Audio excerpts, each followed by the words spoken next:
Ողջույն։ Ինչ կարծիք եք, որ մեր երթևեկությունը ակներև արտացոլում է մեր հանրության բարքերը։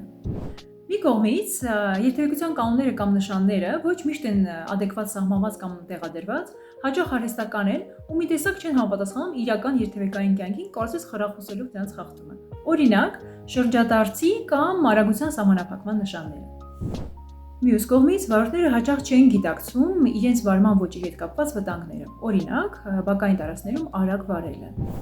Երրորդը, շատ վարորդներ փորձում են ամեն գնով իրենց շահը տանել ուրիշների հաշվին։ Օրինակ, ճարպկաբար մխրճվել կողքիգից իրենց հերթին համբերատար սպասող այլ վարորդների հաշվին, ել ավելի խցանելով երթևեկությունը։ Նաև խախտումները սահմանափակող գործոնը սեփական որոշումը չէ, այլ տուգանքները։ Օրինակ, անթույլատրելի արագ վարողները արագաչափին կամ ոստիկանների մոտենալիս կտրուկ արգելակում են, որպեսզի չտուգանվեն։ Ինչ է ստացվում։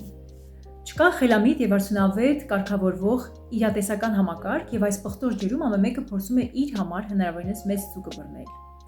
Շատ թույլ է ռիսկերի գիտակցումը։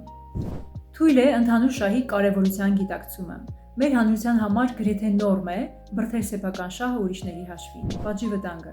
Շատերիս համար փաստորեն ամենաաշխատող սահմանափակող գործոնը եւ ցավոք նրան զիջում են սեփական